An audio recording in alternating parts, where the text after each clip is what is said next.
Welcome back friends to your own YouTube channel First Flight. दोस्तों आज हम करेंगे बीए फर्स्ट ईयर हिंदी क के अंतर्गत संप्रेषण और संचार।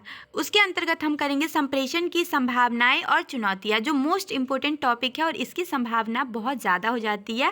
संप्रेषण की संभावनाएं भी है और इसके आने की संभावना भी बहुत ज़्यादा हो जाती है, तो इसको अच्छे से कर लीजिएगा। मोस्ट प्रोबेबल कह सकते हैं कि ये आ सकता है। तो सबसे पहले हम करेंगे इसका अर्थ।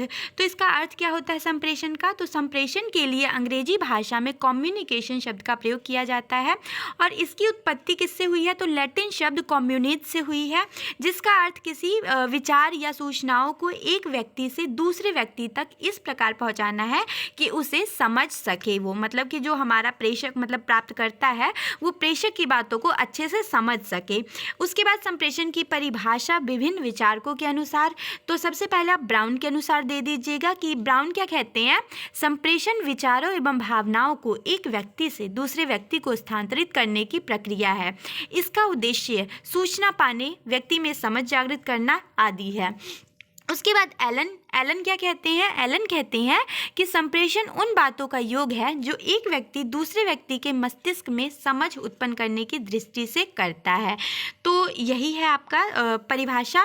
इसकी परिभाषा हो गई। अब हम मूव करते हैं हमारे नए टॉपिक पे, मतलब कि आपका जो मेन टॉपिक है संप्रेषण की संभावनाएं। तो सबसे पहले संभावना का अर्थ जानिए कि क्या होता है। तो संभावना से अभिप्राय है किसी घटना के फलस्वरूप वह स्थिति जिसमें उसके पूर्ण होने की उम्मीद हो। मतलब ऐसा होता है कि जैसे हम कोई काम कर रहे हैं और हमारा वो काम पूरा हो गया तो उसका इम्पैक्ट क्या पड़ेगा, पॉजिटिव या नेगेटिव, तो हम वही चर्चा करेंगे। यहाँ संप्रेषण की संभावनाओं से आशय है उचित संप्रेषण के क्या क्या परिणाम मिल सकते हैं। अगर आपने संप्रेषण किया है तो उसके क्या क्या परिणाम हो सकते हैं, पॉजिटिव या नेगेटिव, तो हम वही देखेंगे। तो संभावनाएं स्टार्ट करते हैं। तो फर्स्ट पॉइंट है संप्रेषण एक स्वोद्देशीय प्रक्रिया है जिसमें विचारों का आदान प्रदान किसी विशिष्ट उद्देश्य को ध्यान में रखकर किया जाता है। अतः संप्रेषण की पहली संभावना यही है कि जिस उद्देश्य से संप्रेषण किया जाएगा वह प्राप्त हो सके। मतलब कि जो संप्रेषक चाहता है, जिस बात को कन्वे करना चाहता है, वही प्राप्तकर्ता को मिले। यही हमारा फर्स्ट संभावना के अंतर आ जाएगा। उसके बाद सेकंड है हमारा संप्रेषण में संप्रेषक द्वारा संदेश को इस तरह भावमय और सरल बनाना चाहिए और करके अभिव्यक्त करना चाहिए कि संप्रेषी को लगे कि यह संदेश उसी के लिए बना है और उसी के हित में है। मतलब कि जैसे संप्रेषक ने कोई संदेश प्रेषित किया तो प्राप्तकर्ता को ऐसा लगे पढ़कर कि ये मेरे हित में है, ऐसा संदेश होना चाहिए। उसके बाद थर्ड है संप्रेषण की अन्य संभावना यह है कि संप्रेषक अपने श्रोताओं की आयु, रुचि एवं स्तर के अनुरूप संप्रेषित करे। मान लीजिए कोई 5 साल का बच्चा है और संप्रेषण हो रहा है मतलब 55 साल के बूढ़े के लेवल का, तो वो उनके लेवल मतलब माइंड के अपर पार्ट से मतलब गुजर जाएगा। तो ये हमें आयु को देखकर, लिंग को देखकर और समय स्थिति को देखकर संप्रेषित करने चाहिए हमें अपने संप्रेषण को। उसके बाद नेक्स्ट है हमारा संप्रेषण प्रक्रिया के दौरान एक ही संदेश के प्रति समाज के अलग अलग लोग अलग अलग प्रतिक्रिया व्यक्त करते हैं। इस प्रक्रिया के फलस्वरूप समाज के लोगों के उचित दृष्टिकोण के निर्माण और उसके अनुकरण में मदद मिलती है। मान लीजिए कि कोई संदेश आया तो मैंने पढ़ा तो मैंने अलग तरीके से समझा, आपने उसी चीज़ को पढ़ा तो आपने अलग तरीके से समझा। तो ये हमारे समझ पे डिपेंड करता है कि हम संप्रेषण को या संदेश को कैसे ले रहे हैं। तो ये भी हमें उस टाइम पीरियड को देखकर करना चाहिए कि लोगों का कैसा मतलब कैसे उसको समझ में आएगा, उसके अनुरूप होना चाहिए। उसके बाद संप्रेषण द्वारा राष्ट्रीय एकता एवं अखंडता को बल प्रदान करने में मदद मिलती है। ये तो हमारा मोस्ट इम्पोर्टेंट पॉइंट है कि संप्रेषण ऐसा होना चाहिए, इतनी प्रभाविता होनी चाहिए संप्रेषण में कि हमारे देश में एकता एवं अखंडता को बल मिले। उसके बाद संप्रेषण प्रक्रिया के द्वारा लोगों के सोचने, समझने और सीखने के नज़रिए में भी परिवर्तन लाया जाता है। प्रभावी संप्रेषण अगर है तो क्या होता है कि लोग बहुत चीज़ें सीखते हैं, बहुत चीज़ें उनके नज़रिए को चेंज कर सकती है। उसके बाद संप्रेषण समाज में नवीन विचारों एवं सिद्धांतों के प्रचार प्रसार में भी सहयोगी होता है। मतलब इसका पॉजिटिव इम्पैक्ट हम देख रहे हैं कि इसमें क्या है, संप्रेषण अगर हमारा प्रभावशाली है तो उससे क्या होगा कि नवीन विचार, जैसे हम हमारे मतलब विचार चेंज हो जाते हैं, या हम कुछ इनोवेटिव करते हैं तो हम एक दूसरे को से सीखते ही तो है, सीख कर ही तो करते हैं। तो ऐसा प्रभावी संप्रेषण होना चाहिए जिससे कि लोग अच्छे से सीख सके और समझ सके और इनोवेटिव बन सके। उसके बाद नेक्स्ट पॉइंट है हमारा, संप्रेषण समाज की प्रचलित समस्याओं जैसे जाति, धर्म, लिंग और पर्यावरण संरक्षण में भी महत्वपूर्ण भूमिका निभा सकता है। कभी कभार एडिटोरियल में भी ऐसा मतलब संदेश आ जाता है, मैसेज आ जाता है जो हमारी मतलब जैसे हमारी समस्याओं को इंगित करता है, जैसे जाति, धर्म। अभी धर्म बहुत ज़्यादा मतलब प्रचलित है, हिंदू है, मुस्लिम है, सिख है, मतलब हमें नहीं करना चाहिए लेकिन अल्टीमेटली लोग कर लेते हैं। तो और लिंग, ये गर्ल है, ये बॉय है। तो पर्यावरण की वो मतलब कटाई इतनी ज़्यादा हो रही है पॉपुलेशन बढ़ने से कि मतलब बहुत प्रॉब्लम हो रही है। उसके बाद ये सभी हमें कैसे इन सबको कंट्रोल करना है, ये हमें कहाँ से मिलता है, तो हमें एक प्रभावी संप्रेषण से ही मिलता है। उसके बाद संप्रेषण समाज के लोगों के आपसी संबंधों को सुधारने में भी उपयोगी हो सकता है। कैसे हो सकता है, तो जैसे हमारे कुछ मतलब संबंध कटु हो जाते हैं, तो अगर प्रभावी संप्रेषण है तो संबंध हमारे मतलब अच्छे हो सकते हैं, उनको पढ़कर, उनके विचारों को पढ़कर। उसके बाद नेक्स्ट टॉपिक है, संप्रेषण सामाजिक व्यवस्था को नियंत्रित करते हैं, विकसित करते हैं एवं स्थापित करने में भी सहायक हो सकता है। उसके बाद हम करेंगे संप्रेषण की चुनौतियां। अब हमने देखा कि संप्रेषण करते हैं, प्रभावी संप्रेषण है तो इसके प्रभाव अच्छे होते हैं, लेकिन प्रभावी संप्रेषण में बहुत सारी चुनौतियां आ जाती है। तो हम स्टेप बाय स्टेप सारी चुनौतियों को हम करेंगे। तो हम चुनौतियों को 6 श्रेणियों में विभाजित करते हैं। फर्स्ट, मनोवैज्ञानिक, यांत्रिक, अर्थगत, भौतिक, भाषिक और सांस्कृतिक। तो फर्स्ट हमारा है मनोवैज्ञानिक। मनोवैज्ञानिक क्या होता है कि प्रत्येक व्यक्ति का व्यवहार भिन्न भिन्न होता है, इसलिए वे प्राप्त संदेश की व्याख्या अपने पूर्व के अनुभवों के आधार पर करते हैं। मतलब वो एक स्टेटमेंट बना लेते, एक थिंकिंग बना लेते हैं कि ये ऐसा ही हो सकता है। कि जैसे मैंने कोई मैसेज पढ़ा है ना, संदेश पढ़ा, तो मैंने क्या बना लिया कि हाँ ये ऐसा ही हो सकता है। मतलब मैंने पूर्व अवधारणा बना ली कि ये ऐसा ही हो सकता है। इसीलिए लोगों की मनोवृत्ति और मूल्य प्रभावकारी संप्रेषण में बाधा उत्पन्न कर सकता है। उनकी जो प्री थिंकिंग होती है वो सोचते हैं ना कि ऐसा ही हो सकता है, तो ये एक बाधा है, ये एक त्रुटि है।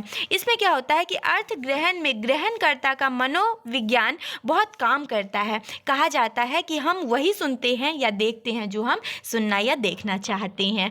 वही है, बात हो गई कि गांधी जी के 3 बंदर, बुरा मत देखो, बुरा मत सुनो और बुरा मत बोलो। तो वो अगर नहीं देखना चाहते हैं या नहीं बोलना चाहते हैं तो वो नहीं बोलते और नहीं देखते हैं। उसके बाद हम यांत्रिक करेंगे। तो यांत्रिक में क्या है, यांत्रिक चुनौतियों को 2 प्रकार से विभाजित किया जा सकता है। पहला है शारीरिक अक्षमता या दोष और दूसरा है मशीनी अथवा यांत्रिकी खराबी पर। जैसे मान लीजिए कि कई बार हमारे आवाज़ में सफाई नहीं होती या साफ़ नहीं होती हमारी आवाज़, उच्चारण सही नहीं होता, या कुछ शब्द ऐसे हैं जो निकलते नहीं हैं, निकलते हैं तो गलत निकलते हैं। तो ऐसे में संप्रेषण में एक त्रुटि आ जाता है। दूसरा कि कभी कभार हमारी मशीनों में खराबी हो जाती है या प्रॉब्लम्स आ जाती है, तो हमारी आवाज़, टोन और लहजा बदल जाता है। तो ये हमारा यांत्रिकी संप्रेषण की बाधा हो गई। उसके बाद हम करेंगे अर्थगत तो बहुत इंपॉर्टेंट है।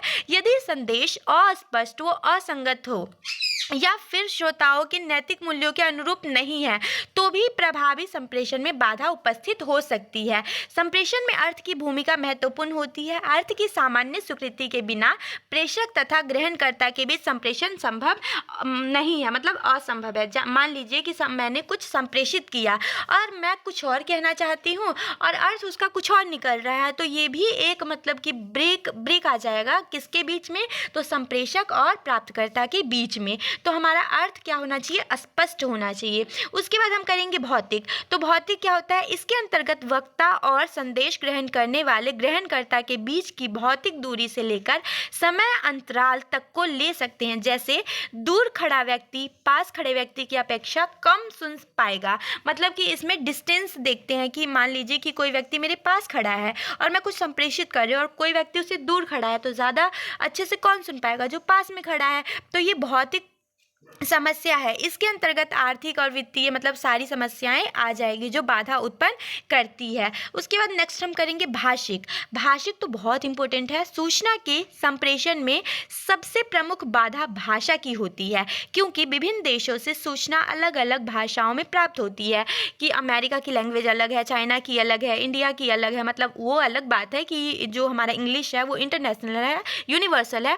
फिर भी हम देखते हैं कि वहाँ की जो रीजनल लैंग्वेज है वो अलग अलग होती है। क्योंकि कोई एक व्यक्ति सभी भाषाओं का ज्ञाता नहीं होता, मतलब ऐसा होता है कि हम मोर देन 2 लैंग्वेजेस जानते हैं, लेकिन ऐसा भी नहीं होता कि हमें सारी भाषाएं आ रही हो। तो कभी कभी क्या होता है कि हमारा जो संप्रेषण होता है वो वहाँ के रीजनल लैंग्वेज के अकॉर्डिंग होता है, किसी देश के, किसी स्थान के, जैसे आंध्र प्रदेश हो गया या बिहार हो गया या फिर हमारा मान लीजिए यूपी हो गया। तो यहाँ हर जगह की भाषा क्या है, अलग अलग है।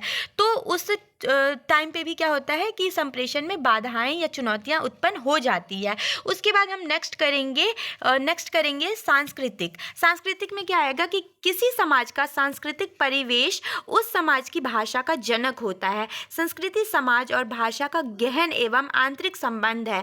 मान लीजिए कि हमारी संस्कृति है, हमारा रीजनल लैंग्वेज है, तो हम जैसे अपने ग्रुप में जो बातें करते हैं तो हम संप्रेषण भी उसी तरीके से करेंगे। लेकिन जब हम बाहर जाते हैं तो वो हमारी जो लैंग्वेज रीजनल जो लैंग्वेज है वो नहीं चलेगी। क्यों नहीं चलेगी? क्योंकि वहाँ कुछ और ही मतलब रीजनल लैंग्वेज है, तो उनको समझ में नहीं आएगा। तो यही है कि हमारी जो भाषा है वो हमारी संस्कृति को दिखाता है। और संप्रेषण के लिए जैसे मान लीजिए कि जो मैं यहाँ पे बोल रही हूँ, मान लीजिए कि जो भाषा लोग आंध्र प्रदेश में बोल रहे हैं वही दिल्ली में आकर बोलेंगे, तो क्या ये पॉसिबल है कि दिल्ली के लोग, मतलब मोस्ट प्रोबेबली है कि ज़्यादातर लोग नहीं समझ पाएंगे। तो ये हमारे संप्रेषण में त्रुटियाँ है, एक चुनौतियाँ हैं। संप्रेषण के लिए प्रचलित सर्वज्ञात, तो हमें ज़रूरी क्या है, एक संप्रेषक के लिए क्या ज़रूरी है कि संप्रेषण के लिए प्रचलित, सर्वज्ञात और सर्व स्वीकृत जो सभी को भाषा आती हो, मोस्ट ऑफ द पीपल जानते हो, जैसे इंग्लिश है या फिर हिंदी भी बहुत सारे लोग जानते हैं, नॉर्थ इंडिया के तो जानते ही है। तो उन्हीं भाषा का प्रयोग करना चाहिए जो सर्वज्ञात हो। और ऐसी परिस्थिति में संदेश प्रेषक के शब्दों और प्रतीकों का अर्थ प्रचलित होना चाहिए। जो मैं अगर कुछ कहना चाहती हूँ, मैं प्रेषक हूँ, तो मेरे शब्द जो है वो स्पष्ट होना चाहिए ताकि प्राप्तकर्ता तक अच्छे से पहुँच पाए।